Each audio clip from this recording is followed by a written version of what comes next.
नमस्कार। आज हम CISF एक्ट 1968 की एक बहुत ही बुनियादी धारा 3 पर बात करने वाले हैं। ये वो धारा है जो बताती है कि ये फोर्स मतलब CISF आखिर बनी कैसे। हमारे पास एक्ट का टेक्स्ट है और हम कोशिश करेंगे इसे आसान भाषा में समझने की कि CISF का गठन क्यों हुआ, शुरू में काम क्या था और फिर समय के साथ कैसे इसकी भूमिका बदलती गई। तो चलिए शुरू करते हैं। तो सबसे पहले ये धारा 3 कहती क्या है, एकदम साफ शब्दों में। ये कहती है कि केंद्र सरकार एक सशस्त्र बल बनाएगी और उसे मेंटेन करेगी। नाम होगा केंद्रीय औद्योगिक सुरक्षा बल। और एक दिलचस्प बात यह भी है कि संघ का सशस्त्र बल का दर्जा इसे बाद में मिला, शायद 1983 में। जी हाँ, बिल्कुल। 1983 के संशोधन के बाद ही इसे armed force of the union का दर्जा मिला। और जहां तक इसके शुरुआती मकसद की बात है, वो एकदम स्पष्ट था। जो केंद्र सरकार के अपने औद्योगिक उपक्रम थे, मतलब सरकारी कारखाने वगैरह, हाँ। उनकी बेहतर सुरक्षा और बचाव करना। तो मतलब फोकस पूरी तरह से सरकारी इंडस्ट्रीज पर था शुरू में। अच्छा, तो शुरुआत सिर्फ सरकारी इकाइयों से हुई। जी बिल्कुल, उस वक्त की जरूरत वही थी। लेकिन फिर जैसा आपने कहा बदलाव आए 1983 और फिर शायद 2009 में भी। हाँ, 2009 में भी संशोधन हुआ। इन बदलावों ने CISF का दायरा कह सकते हैं काफी फैला दिया मतलब अब सिर्फ सरकारी नहीं, अब ये सरकारी के साथ साथ जॉइंट वेंचर, यानी जहां सरकार और प्राइवेट सेक्टर मिलकर काम करते हैं, और यहां तक कि पूरी तरह से निजी औद्योगिक इकाइयों को भी सुरक्षा दे सकती है।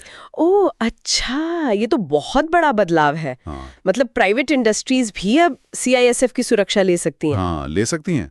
ये इसलिए जरूरी समझा गया क्योंकि जैसे जैसे अर्थव्यवस्था बदली, प्राइवेट सेक्टर का रोल बढ़ा, तो लगा कि कुछ महत्वपूर्ण निजी संस्थानों को भी वैसे ही सुरक्षा मिलनी चाहिए। समझ गया। तो कानून को बदलना पड़ा इसके लिए। जी।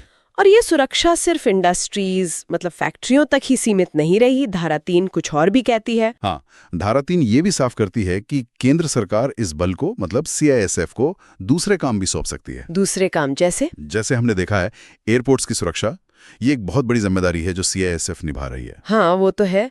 ये कब शुरू हुआ? इसके लिए रास्ता 1999 के संशोधन के बाद खुला और 2000 में जयपुर एयरपोर्ट पहला था जहां CISF को तैनात किया गया। अच्छा, जयपुर एयरपोर्ट। जी।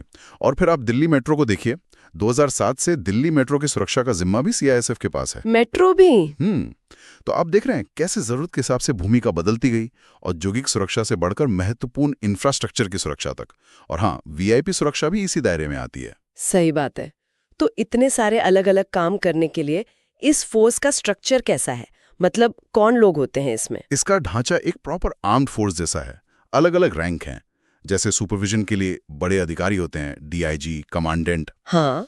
फिर उनके नीचे subordinate officer, inspector, sub inspector, ASI वगैरह। अच्छा। और फिर अंडर ऑफिसर्स जैसे हेड कांस्टेबल और बाकी नामांकित सदस्य यानी कांस्टेबल।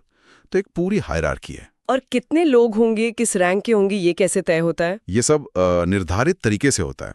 मतलब नियम बनाकर सरकार तय करती है कि बल की संरचना कैसी होगी, कितने लोग होंगे। और जाहिर है इन सभी को वेतन और भत्ते भी मिलते होंगे। हाँ, बिल्कुल।